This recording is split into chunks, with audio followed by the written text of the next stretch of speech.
नमस्कार दोस्तों, मैं विकास शाक्या एक बार फिर से आप सबका स्वागत करता हूं अपने चैनल पर। और आज हम डिस्कस करने जा रहे हैं चैप्टर नंबर 6 ध्यान योग। इस चैप्टर के 4 आखिरी श्लोक और इन 4 आखिरी श्लोकों के साथ ही भागवत गीता जो हमने अपने चैनल पर शुरू की थी, जिसको समाप्त करने का, पूरी तरह से पढ़ने का जो हमने संकल्प लिया था, वो आज हमारा समाप्त हो जाएगा। तो जैसा कि हमने तय किया था कि दिवाली तक, यानी नरक चतुर्दशी और दिवाली शुरू होने से पहले, अभी सुबह के 4 नहीं बजे हैं, रात के 2:26 हो रहे हैं, जो हमारी चतुर्दशी है उसके, नरक चतुर्दशी के, तो हम उसी दिन इस आखिरी श्लोक, इन 4 आखिरी श्लोकों को समाप्त करने की ओर बढ़ रहे हैं। तो ब्रह्म मुहूर्त होने से पहले, जिसमें हम दिवाली मनाएंगे, दिवाली का दिन शुरू होगा 4 बजे से पहले, हमारा ये जो संकल्प था कि हम चतुर्दशी को, यानी नरक चतुर्दशी को, इसे समाप्त कर देंगे। सारे के सारे श्लोक हम समझ लेंगे और जिस तरीके से भगवान कृष्ण ने नरकासुर को मार करके उसका विनाश किया था, उसी तरह से हमारे भीतर जो अज्ञान का नरकासुर है, उसे आज हम इसी दिन समाप्त करने का संकल्प लेकर उतरे थे और आज के दिन ही हम इसे समाप्त करने जा रहे हैं। तो ये आखिरी 4 श्लोक हम डिस्कस करने जा रहे हैं। इसी के साथ पूरी की पूरी भागवत गीता हमारे चैनल पर समाप्त हो जाएगी, जिसका संकल्प हमने लिया था 1 साल पहले। लगभग 1 साल हो चुके हैं। 1 साल से आप सब मेरे साथ जुड़े हुए हैं और मैं आप सभी लोगों का धन्यवाद देता हूं कि इस तरह से आप लोग जुड़े रहे और किसी न किसी तरह से आप अपने प्रयासों के माध्यम से इन संदेशों को आगे पहुंचाने का काम भी कर रहे होंगे और करते रहिए। ठीक है, तो आइए इन 4 श्लोकों को आज हम पढ़ लेते हैं, समझ लेते हैं, ताकि ये 6ठा चैप्टर भी समाप्त हो जाए और पूरी की पूरी भागवत गीता हमारे चैनल पर क्लोज़ हो जाएगी। इसके बाद हम कुछ छोटे छोटे वीडियोज़ ला करके भागवत गीता से रिलेटेड, महाभारत से रिलेटेड, सुंदरकांड से रिलेटेड, रामायण महाभारत की छोटी छोटी कहानियों से रिलेटेड कुछ वीडियोस लाते रहेंगे और इसके बाद 1 महीने बाद हम अष्टावक्र गीता की ओर चलेंगे। अष्टावक्र गीता हम पढ़ेंगे। ठीक है, लेकिन इस वीडियो को शुरू करने से पहले हर बार की तरह एक आखिरी बार मैं आपको फिर बता दूं कि किसी भी श्लोक को भागवत गीता के समझने से पहले आपको परा अपरा प्रकृति के 3 गुण, प्रकृति के 24 तत्व, मन बुद्धि अहंकार, शरीर के 5 कोश और इन 5 कोशों पर इन तत्वों का क्या प्रभाव पड़ता है, इसके बारे में ज़रूर आप 13वें और 14वें चैप्टर से पढ़ जाइए। उसके अलावा आप मुंडक उपनिषद, मांडुक्य उपनिषद और केन उपनिषद, अगर ये उपनिषद भी आपको कहीं से मिलते हैं, पढ़ने का अवसर मिलता है, तो इन्हें भी पढ़ जाइए, क्योंकि इनको समझे बिना आप भागवत गीता के किसी भी श्लोक को ठीक से नहीं समझ पाएंगे। ये बहुत हेल्प करते हैं भागवत गीता के श्लोक को समझने में, इसलिए इनको आप ज़रूर समझ लें। इसके अलावा हमने एक काम और किया है अपने चैनल पर। हमने भागवत गीता को एक स्पेसिफिक सीक्वेंस में पढ़ा है। सबसे पहले हमने चैप्टर नंबर 13 से 18 को पढ़ा, फिर हमने चैप्टर नंबर 7 से 12 को पढ़ा और उसके बाद हम चैप्टर नंबर 1 से 6 की ओर जा रहे थे और आज उसी 6 चैप्टर का आखिरी 4 श्लोक हम समाप्त करने जा रहे हैं। ठीक है, तो अगर आपके ऊपर किसी गुरु की कृपा है तब तो कोई बात नहीं, लेकिन अगर आप अपने स्वाध्याय के माध्यम से आगे बढ़ रहे हैं तो उस स्थिति में अगर आपको कोई भी समस्या आती है चीज़ों को समझने में भागवत गीता में, तो आप ज़रूर इसी सीक्वेंस में, जिस सीक्वेंस में हमने प्रयास किया है समझने का, उस सीक्वेंस में आप ज़रूर प्रयास करके देख सकते हैं। आपको निश्चित रूप से लाभ मिलेगा। अगर आपके ऊपर किसी गुरु का हाथ है तब तो कोई बात ही नहीं है, लेकिन अगर आप स्वाध्याय के माध्यम से आगे बढ़ रहे हैं और कोई समस्या आती है तो निश्चित ही आप हमारे चैनल पर अगर हैं और उसी सीक्वेंस में भागवत गीता को पढ़ते हैं, जिस सीक्वेंस में हमने डाला है भागवत गीता की वीडियोज़ को, तो आपको निश्चित रूप से लाभ होगा। ये मेरा आपको वादा है, ये वचन है मेरा, आपको लाभ होगा ही होगा।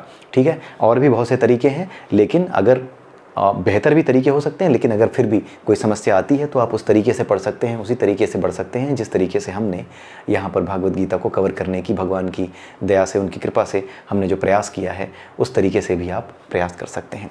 तो आइए देखते हैं अध्याय 6 के आखिरी 4 श्लोक 44, 45, 46 और 47। ठीक है, भगवान कृष्ण अर्जुन से कहते हैं कि जो असफल योगी होता है, जो अष्टांग योग में आगे बढ़ रहा था लेकिन मन की चंचलता की वजह से वो भटक गया, मन बड़ा चंचल है और अष्टांग योग में तरह तरह की विधियां हैं जहाँ पे बड़ा चैन से बैठना पड़ता है, धैर्यपूर्वक बैठना पड़ता है, सांसारिक मोह को छोड़ना पड़ता है, जीव के स्वाद, इंद्रियों के विषय सब छोड़ने पड़ते हैं, जिनको छोड़ना मन की चंचलता के कारण बड़ा मुश्किल होता है। तो ऐसा व्यक्ति क्या होता है, पिछले वीडियोज़ में आप देख लीजिएगा, वो अलग अलग ऊपर के लोकों में जाता है और फिर वहाँ से लौट आता है। क्यों लौट आता है, ये सारा का सारा हमने पिछले वीडियो में डिस्कस किया है, आप उसको देख लीजिएगा। और उसके बाद भगवान कृष्ण कहते हैं कि जब वो लौट कर आता है तो किसी धनवान व्यक्ति के घर में या किसी योगी व्यक्ति के घर में या किसी ज्ञानी व्यक्ति के घर में, जहाँ पे उसको आगे बढ़ने का, किस में आगे बढ़ने का, ध्यान योग के माध्यम से योग की दिशा में आगे बढ़ने का अवसर मिले, ऐसे घर में जन्म लेता है। धनवान के घर में जन्म लेगा ताकि किसी चीज़ की उसको कमी ना हो और वो शांति से योग में आगे बढ़ सके। लेकिन जो भी धनवान के घर में जन्म लेते हैं अक्सर इस दुनिया में वापस फंस जाते हैं। इसीलिए ध्यान योग जो होता है, जिसमें अष्टांग योग की बात की गई है, ये सबसे कठिन योग माना जाता है।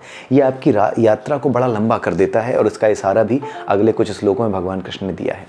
तो आइए देखते हैं यहाँ पे भगवान कृष्ण क्या कह रहे हैं। कि भगवान कृष्ण कहते हैं कि पूर्व जन्म की दैवी चेतना से जो व्यक्ति किसी धनवान के यहाँ या किसी विद्वान के यहाँ या फिर किसी सदाचारी पुरुष के यहाँ जन्म लेता है, असफल होने के बाद, असफल योगी जो अष्टांग योग में कुछ आगे बढ़ गया था, कुछ एनर्जी लेवल उसकी बढ़ गई थी स्पिरिचुअल एनर्जी की, लेकिन वापस वो लौट आया, तो ऐसा व्यक्ति न चाहते हुए भी अपने पूर्व जन्म की दैवीय चेतना से, पूर्व जन्म की दैवीय चेतना क्या, जो अंतः प्रेरणा है, जो मनोमय कोश में अंतः प्रेरणा है, जो एनर्जी लेवल उसका बन चुका है स्पिरिचुअल एनर्जी का, उसकी बात हो रही है। तो वो एक प्रेरणा की तरह काम करता है। जैसे भूख क्या है, भूख की आग एक प्रेरणा की तरह काम करती है कि कुछ खाने को खोजो। उसी तरीके से आध्यात्मिकता की जो आग है, आध्यात्मिकता का जो एनर्जी लेवल हमारे अंदर उस योगी के अंदर पहले से मौजूद है पिछले जन्म से, ठीक है, वो क्या करता है, वो ना चाहते हुए भी, हम भूख लगती है तो ना चाहते हुए भी हम अनायास ही खोजने लगते हैं पहले कुछ खा लें, अंदर से आती है सबकॉन्शियसली। तो ये सबकॉन्शियस चीज़ें इसी तरह से काम करती हैं, मनोमय कोश में जो हमने भरा है उसी के अनुसार काम करती हैं। तो पूर्व जन्म की दैवी चेतना कहाँ से आती है, मनोमय कोश से, और इसकी वजह से वो ना चाहते हुए भी वो उसी दिशा में आगे बढ़ने लगता है जिस दिशा में ध्यान योगी लगातार आगे बढ़ रहे होते हैं। मान लीजिए वो प्रत्याहार तक पहुँचा था, ध्यान धारणा समाधि बाकी था, तो इस जन्म में वो क्या करेगा, प्रत्याहार के आगे ध्यान धारणा और समाधि में आगे बढ़ सके, वो अपने आप उसके लिए प्रयास करने लगेगा।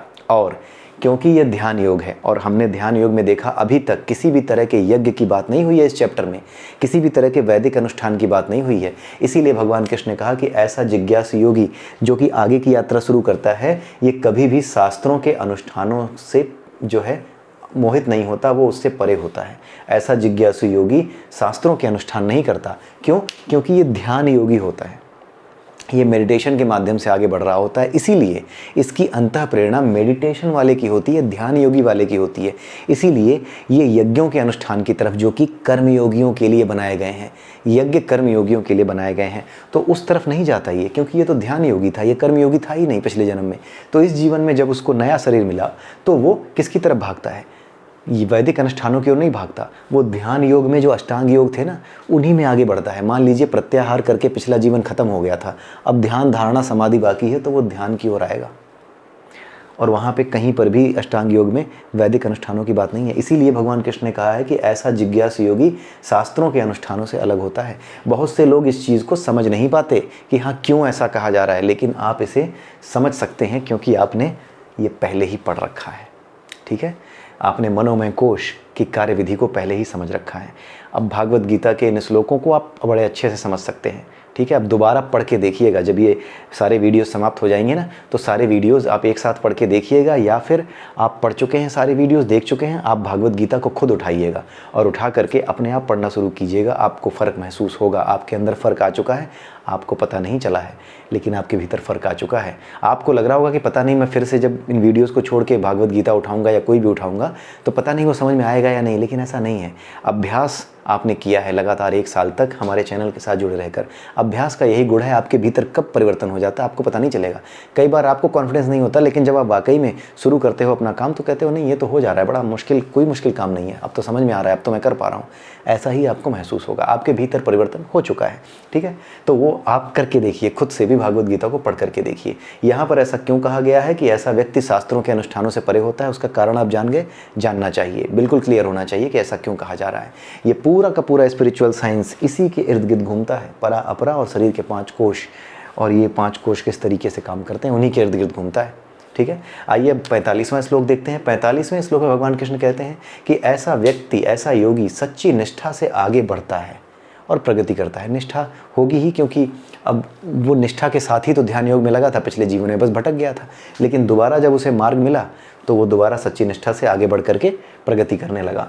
और अनेकानेक जन्मों के पश्चात, मैंने बोला ना कि ये रास्ता बड़ा मुश्किल है ध्यान योग का, इसीलिए भगवान कृष्ण ने यहाँ पे लिख दिया अनेकानेक, यानी कि ध्यान योग में जब आप होते हो तो आपके भटकने के चांसेस बहुत ज़्यादा होते हैं और भटकते भी हो, ये इशारा किया जा रहा है, ठीक है। यानी ऐसा व्यक्ति जो ध्यान योगी है वो बार बार जन्म लेता है और बार बार क्या करता है, जब भी वो आध्यात्मिकता में आगे बढ़ता है तो पूजा पाठ, मंदिर और जो तीर्थ स्थान है, इन जो तीर्थ स्थानों से ज़्यादा जहाँ पे वो मेडिटेशन कर सके, ऐसे तीर्थ स्थानों की तरफ जाना चाहता है।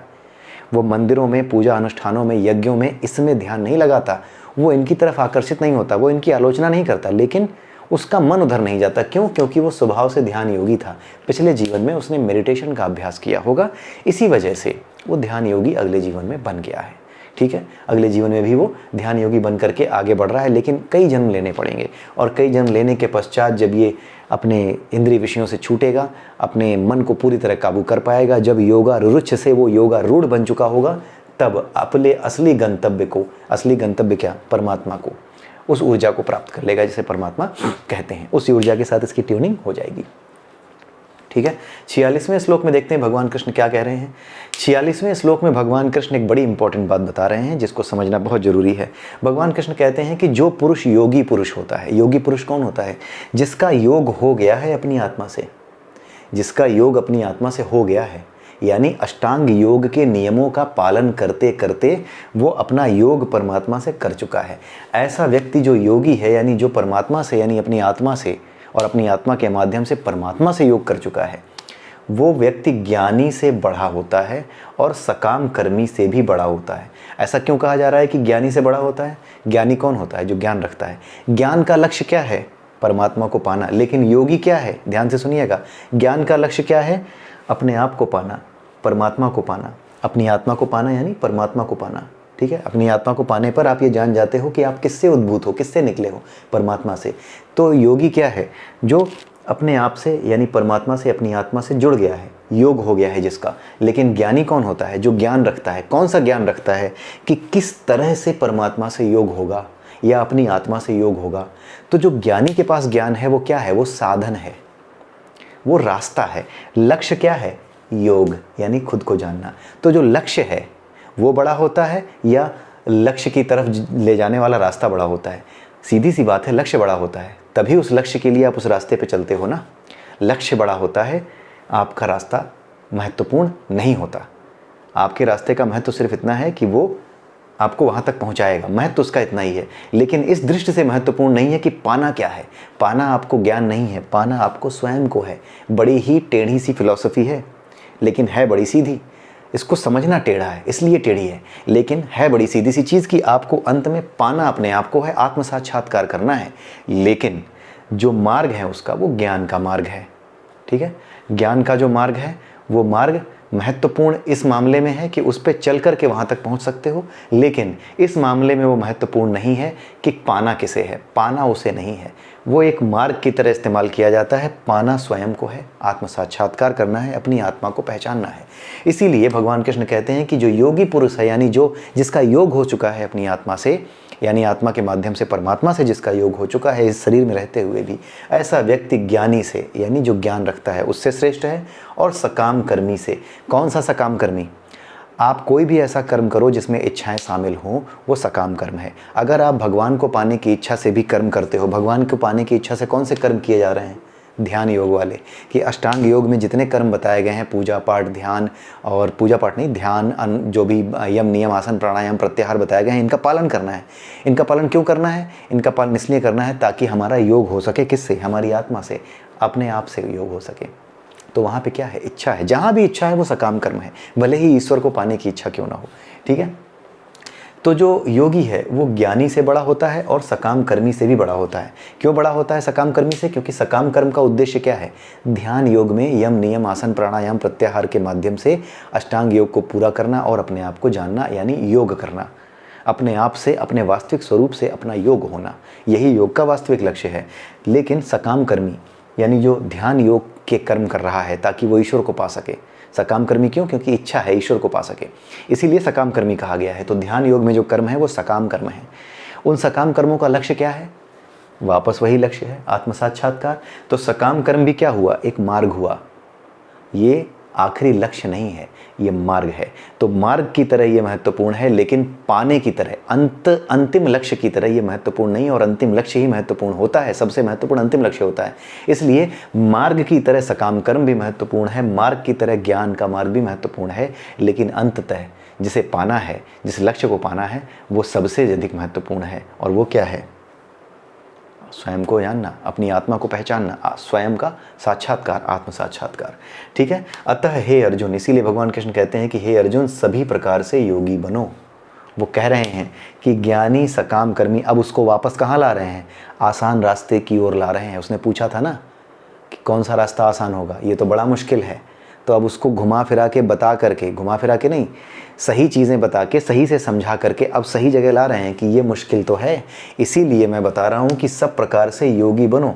यानी सब प्रकार से केवल इस चीज़ को ध्यान में रखो कि तुम्हें स्वयं को पाना है, यानी परमात्मा को पहचानना है, अपनी आत्मा को पहचानना है और परमात्मा को पाना है। उसी को ध्यान में रखो, यानी उसी के साथ योग को ध्यान में रखो। योग की विधियों को, यानी ध्यान योग की जो अष्टांग योग की विधियां हैं उनको करते जाओ, लेकिन उनको ध्यान में मत रखो, ध्यान में परमात्मा को रखो।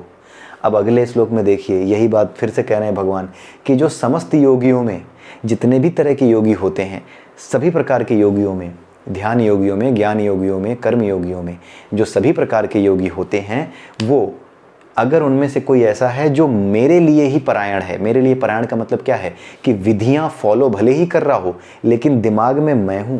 जो ध्यान योगी इस तरह से ध्यान करता है कि उसके दिमाग में विधियां रहें, भगवान न रहे, तो वो क्या है? वो ध्यान योगी है। कोई व्यक्ति अगर कर्मयोगी इस तरह से है कि वो कर्म की विधियों को, यानी निष्काम कर्म को ध्यान में रखे कि मुझे निष्काम कर्म करते जाना है, हर कर्म में बस ये ध्यान रखे नहीं यार इसका फल मुझे नहीं चाहिए, बल्कि वो भगवान को याद ना रखे, बस ये याद रखे कि विधि क्या है। ज्ञान योग की विधि याद रखे लेकिन ज्ञान योग के लक्ष्य को याद ना रखे, यानी परमात्मा को याद ना रखे। परमात्मा को ध्यान में रख करके काम करने के बजाय वो काम इसलिए करे कि परमात्मा मिले।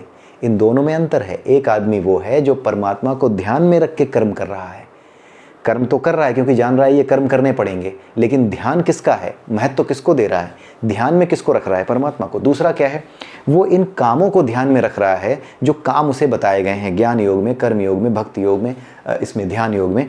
ठीक है। तो इन कामों को जब वो ध्यान में रख करके इस तरह से काम कर रहा है कि अंत में मुझे परमात्मा मिलेगा, तो उन दोनों में अंतर है। तो भगवान कृष्ण यहाँ पे जिसकी बात कर रहे हैं ना, जो समस्त योगियों में मेरे परायण हैं, ये उसकी बात कर रहे हैं जो भगवान को ध्यान में रखते हुए ध्यान योग, कर्म योग या ज्ञान योग के मार्ग पे चलता है। यानी ध्यान जो है भगवान में रखता है, कर्म चाहे कर्म योग हो चाहे ज्ञान योग, जो रास्ता उसने चुना उसमें करता रहता है। ये स्थिति कौन सी होती है? यही स्थिति तो भक्ति योग की होती है कि ध्यान भगवान का रखो, कर्म करते जाओ। जिस स्थिति में हो, जिस प्रवृत्ति में तुम स्थित हो, जिस तरह का शरीर मिला है, जो तुम्हारी प्रवृत्ति है, उस प्रवृत्ति के अनुसार जो तुम्हारा रोल है, जो रिस्पॉन्सिबिलिटी है, उसको पूरा करते जाओ। ज्ञान योगी है तो ज्ञान योग की तरह, ध्यान योगी हो तो ध्यान योग की तरह, ध्यान में परमात्मा को रखो।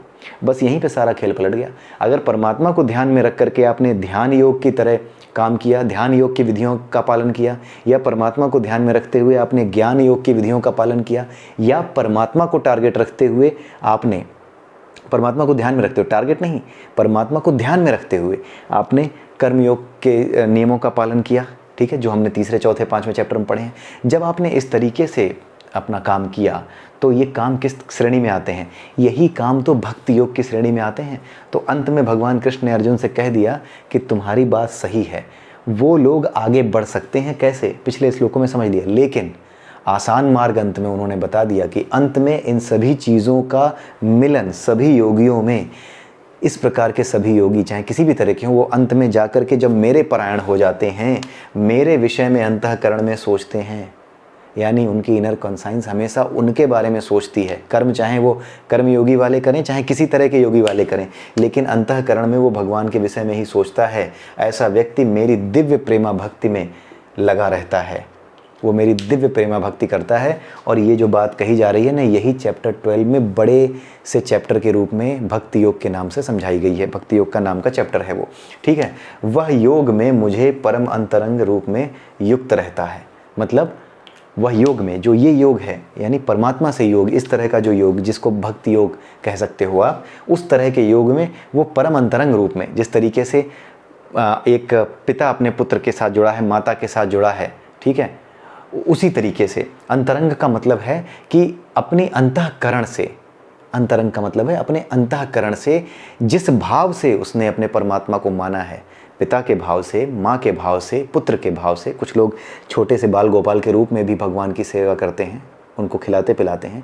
कुछ लोग घर में ठाकुर जी कह करके, मतलब सबसे बड़ा घर का मुखिया मान करके उनकी पूजा करते हैं। तो क्या है ये? उसी तरीके से हम जुड़े हैं जिस तरीके से अंतःकरण से, प्रेम के माध्यम से, अपने पुत्र से, अपने पिता से, सबसे हम जुड़ते हैं। तो अंतरंग रूप में वो मुझसे युक्त हो जाता है। और यही तो समझाया गया है भक्ति योग में। तो अंत में जितने भी योग हैं, जब वो भक्ति में जाकर के समाप्त हों, भक्ति में जाकर के मिलें, उनका अंत भक्ति में हो। यानी कहने का मतलब ये है कि जितने भी योग हैं वो सब भक्ति योग को पाने का रास्ता है। और भक्ति योग सर्वश्रेष्ठ योग है, क्योंकि यही अंततः परमात्मा को पाने का रास्ता है। ठीक है। तो भक्ति योग में अंत में वो ले गए अर्जुन को, और भगवान ने कृष्ण ने कहा, भगवान कृष्ण ने ये कहा कि और सभी योगों में यही सर्वोच्च होता है, यही मेरा मत है। यही भगवान कृष्ण ने कहा कि यही मेरा मत है, यही मैं बताता हूँ, यही मैं मानता हूँ कि भक्ति योग सर्वश्रेष्ठ है। क्योंकि अर्जुन ने पूछा ना कि ये तो भटक सकते हैं, मन भटक सकता है, तो कौन सा योग अच्छा है, कौन सा आसान है, रास्ता बताइए कुछ आसान सा। ये रहा आसान सा। तो यही चीज़ बताई, भक्ति योग सबसे आसान योग है, सबसे आसान योग है। भावनाओं के साथ जुड़ना है, और उसके लिए तरीके भी बड़े आसान होते हैं, क्योंकि भावनाओं को जीना, हम सब भावनाओं के पुतले ही हैं ना, इसीलिए भावनाओं का इस्तेमाल करके ही ईश्वर तक पहुंचने का मार्ग उन्होंने निकाला, जिसको कहते हैं भक्ति योग। तो भावनाओं को हम सब महसूस कर सकते हैं, हम सब भावनाओं में बहकर ही तो सारे काम कर रहे होते हैं। ईर्ष्या की भावना, जलन की भावना, कुछ पाने की भावना, कोई ना कोई भावना है। किसी न किसी भाव से ही हम इस संसार से जुड़े हुए हैं। कोई ना कोई कर्म कर रहे हैं, सकाम कर्म। जब तक हम मूर्ख हैं तब तक भी हम भावनाओं के साथ जुड़कर ही कर्म कर रहे हैं। इसलिए भावनाओं के माध्यम से किसी भी चीज़ को पाना सबसे आसान है, क्योंकि भावनाएं सबसे आसानी से हमारी चेतना में हमें महसूस होती हैं। इसीलिए उस भावना से जुड़ करके जब ईश्वर को पाने का प्रयास किया जाता है तो उसके कुछ तरीके बताए गए हैं। वो तरीके भक्ति योग कहे जाते हैं। वो सबसे आसान रास्ता है। तो यहीं पे भगवान कृष्ण ने 47वें श्लोक में भगवान कृष्ण ने अर्जुन से कहा कि जो भक्ति योग है वो सर्वश्रेष्ठ योग है, और उसी योग के माध्यम से आप मुझे पा सकते हो आसानी से। यही भगवान कृष्ण ने यहाँ पर कहा है। और इसी के साथ ये 6वां चैप्टर, इसका आखिरी श्लोक यहीं समाप्त होता है। और इसी के साथ, क्योंकि हमने भागवत गीता जिस सीक्वेंस में पढ़ी थी उस सीक्वेंस के हिसाब से आज ये हमारा आखिरी वीडियो है भागवत गीता का। और इसी के साथ भागवत गीता हमारी पूरी की पूरी, आज जो हमने संकल्प लिया था, आज पूरी की पूरी वो समाप्त होती है। अब कुछ दिनों तक हम छोटे छोटे वीडियोस लेकर आते रहेंगे, और उन वीडियोस के माध्यम से हम छोटी छोटी चीज़ें समझने की कोशिश करते रहेंगे। इनफैक्ट मैं कोशिश करूंगा कि हर चैप्टर का एक कैप्सूल, एक छोटा सा कैप्सूल जो क्रक्स है, हर चैप्टर का एक छोटा सा कैप्सूल जो क्रक्स बताता है कि इस चैप्टर में क्या कहा गया है, क्यों बताया गया है, कैसे इसको समझें, क्या पढ़ रहे थे हम, उसके लिए छोटे छोटे कैप्सूल्स, यानी 5 मिनट के, 10 मिनट के एक जो बेसिक कॉन्सेप्ट्स हैं वो समझाए जाएंगे। उसमें हम कोशिश करेंगे, लेकिन हाँ वो नियमित नहीं होंगे, बीच बीच में मैं डालता रहूँगा, क्योंकि अब बेसिक जो पर्पस था वो हमारा पूरा हो गया है। अब जैसे ही अवसर मिलेगा वैसे ही मैं उनको डालूंगा, क्योंकि अब मैं जो है, अब हम भगवान की कृपा से अब अष्टावक्र गीता की ओर जाने का प्रयास करेंगे, क्योंकि वो क्या है, वो आपकी असली परीक्षा होगी। क्योंकि उसमें जितने भी श्लोक आप देखेंगे, उनके अर्थ समझेंगे, तो उसी से आपको समझ में आएगा कि भागवत गीता आपको ठीक से समझ में आई थी या नहीं। भागवत गीता सिलेबस है और अष्टावक्र गीता उसका क्वेश्चन पेपर है। उस क्वेश्चन पेपर को जब आप सॉल्व कर लेते हो, उसके सही आंसर आप दे पाते हो, तो आप समझ लो कि भागवत गीता आपने ढंग से समझ ली है, और आपको फिर निश्चिंत हो जाना चाहिए। और कोई ना कोई गुरु आपका इंतज़ार अवश्य कर रहा होगा, आपको देख रहा होगा, वो ऊर्जा आपको देख रही होगी जैसे गुरु कहते हैं, और आपको ज़रूर वो गुरु हासिल होगा। ये मेरा मत है, ये भगवान कृष्ण की दया से ये मुझे समझ में आया, और यही मेरा मत है कि कोई ना कोई गुरु आपको अपनी ओर आकर्षित करेगा, और ईश्वरीय प्रेरणा से आप उसकी तरफ प्रेरित हो जाएंगे, चले जाएंगे दीक्षा के लिए, और सद्गुरु होगा वो। ठीक है। तो इसी के साथ चैप्टर नंबर 6 यही समाप्त होता है, और इसी के साथ पूरी की पूरी भागवत गीता भगवान कृष्ण की दया से और मेरे गुरुजन की कृपा से, मेरे गुरु की कृपा से यहीं पर हम समाप्त कर रहे हैं। और अगले वीडियोज़ में हम एक छोटा सा मैसेज आप सबके लिए लेकर आएंगे, और उस मैसेज को आप ज़रूर देखिएगा। एक अलग प्लेलिस्ट होगी, उसमें सिर्फ एक वीडियो होगा, वही एक मैसेज होगा। ठीक है। तो इसी के साथ भागवत गीता समाप्त होती है आज नरक चतुर्दशी को सन 2021 में, और इसी के साथ हम आपसे विदा लेते हैं। अगले वीडियो में कुछ नए टॉपिक लेकर के हम आएंगे, कोई नई प्लेलिस्ट लेकर आएंगे। तब तक के लिए जय श्री राधे, जय श्री कृष्णा, और हैप्पी दिवाली। आप सबको दिवाली की बहुत बहुत शुभकामनाएं। जय श्री राधे, जय श्री कृष्णा।